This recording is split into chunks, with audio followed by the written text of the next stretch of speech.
I met my soon-to-be ex-wife 8 years ago. We both were working. She works as an architectural designer, and I work for the US Post Office. Yep, I deliver mail. Fun job.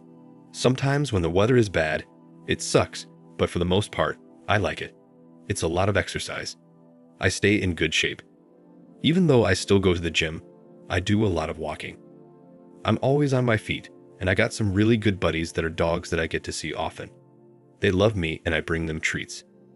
I met my soon-to-be ex-wife at her house while I was delivering her mail one day. She came running out to hand me the mail to return, but she fell, and it was pretty bad. Really bad. Yeah, she actually scraped up her legs pretty bad and hit her face on the concrete. I said, "Oh hey, are you all right?" She starts crying, gets up, and says, Yes, I am." Limping, walking over to hand me the mail to return. After she hands me the mail, she's just standing there clearly injured. I said, "Well, I got to get going on my route. Take care." She looked up shocked when I turned around and looked back at her while I was walking away. I think she was expecting me to help her more or something, but I did have a route to do. I can't just stop. Well, if she was passed out, then maybe I would have stayed until the police came. But she was up walking, so I pulled off in my mail truck. I wished her well though. Maybe 3 or 4 weeks later, I had to deliver there again. This address, my soon-to-be ex-wife's address, was not a typical route for me, but when I delivered there again, she was getting out of her car. And she says, "Hey, mean mailman." I laughed. "Mean mailman? What do you mean?" She says, "You just left me injured and didn't help me." I said, "You were up walking just fine. I figured you were good." We both burst into laughter. She said with a smile, "Oh my gosh, you're such a piece of crap. Let's hang out sometime." I did notice the first time, and my soon-to-be ex-wife is very attractive. By the way, she still has the bruise on her face. She showed me the scar on her legs and said, "Yeah, I'm doing well. I'm tough." Anyway, she told me that I should take her out sometime. I then say, "You ever heard of Whistle Now?" She says, "Yeah, I've been there a few times." I said, "Oh really?" She said, "Yeah, on the weekends with coworkers." I said, "Wow, I'm there almost every weekend shooting pool, and I've never seen you before. I feel like I know everyone there. Anyway, I'll be there this weekend. Come on by. I'm usually there from 8 till midnight." She said okay.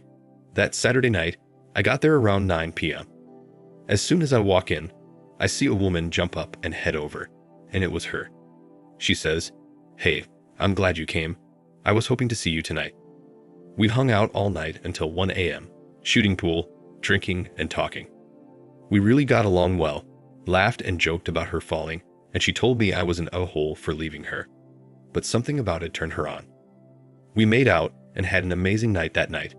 She got a ride home from her friend, and I went home.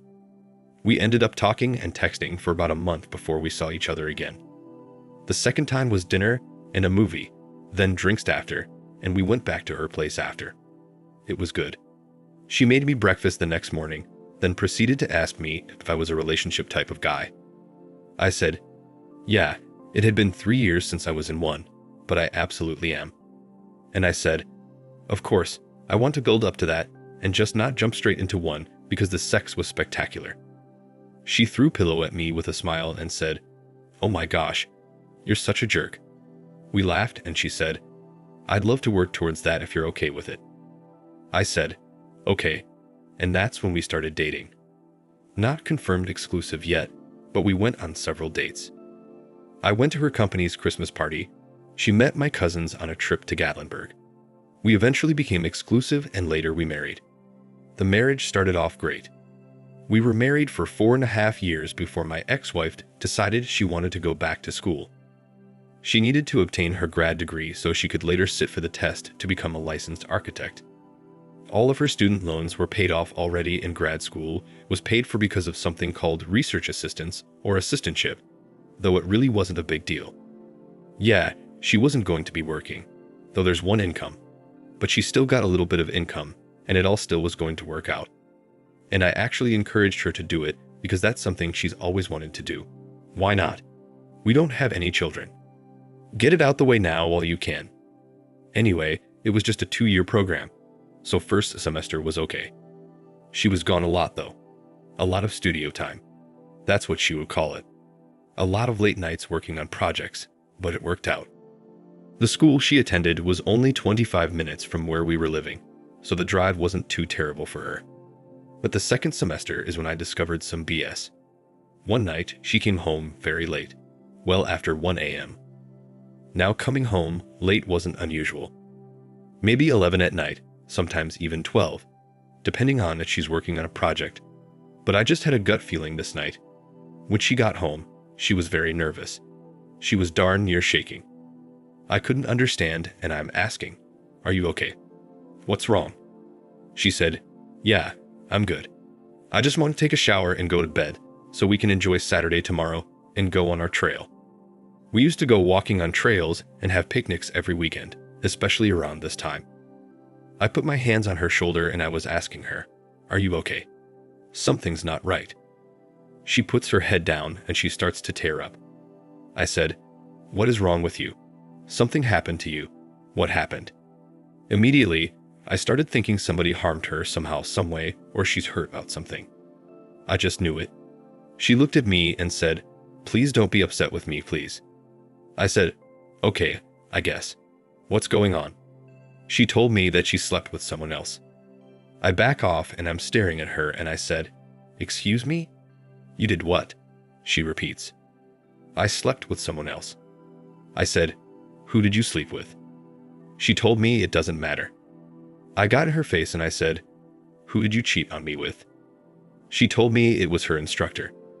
He's one of the instructors she was doing research for during grad studies, and apparently, she started sleeping with him.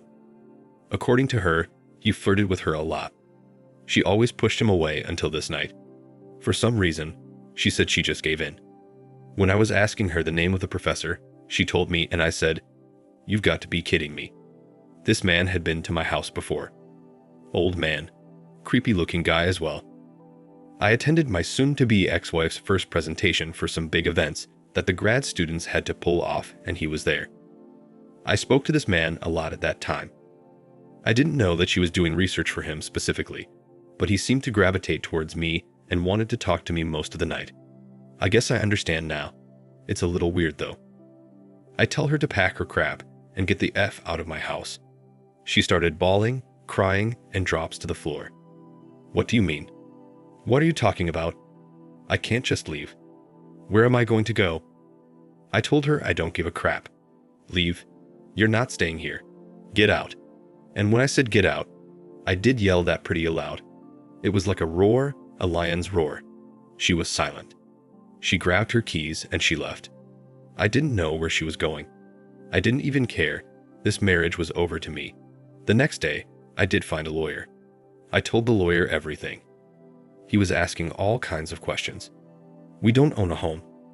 We don't have any joint accounts, and I was concerned.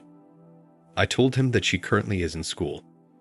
Will I be responsible of taking care of her since she's not working? And he assured me he'll make sure that I don't have to pay her a dime because she's able to work. She's paying for her own education. She's able to do this, so I believe him. We'll see how that goes. I initially did not block my ex-wife. She called and texted me so many times, begging for me to take her back, begging to not go to the school and let the proper people know what was going on. Her begging did not work. We do share the same phone line. I got everything, even emails of her with the instructor. Him sending her love letters. She actually did tell him no a number of times and proved that they actually stuck together because he sent her a love note via email from his school address thanking her for sharing her love with him. It was weird and creepy. I got everything. Documents. I first gave it to my lawyer. I found the proper people to speak with at the university, and just recently, I received a letter stating that that instructor was terminated, lost his job, and my soon-to-be ex-wife was kicked out of the graduate program. I saw her Facebook post saying her life is over. Her career is over because of one little mistake, and she wishes she could rewind time and fix things, but she can't. Her life is done. People are under her post saying, "Don't talk like that. Don't do anything to yourself." Her family is afraid that she's going to try to harm herself. I don't give a crap what she does. We're done. You don't disrespect me like that. Thank you for watching. Like and subscribe if you enjoyed the video. See you next time.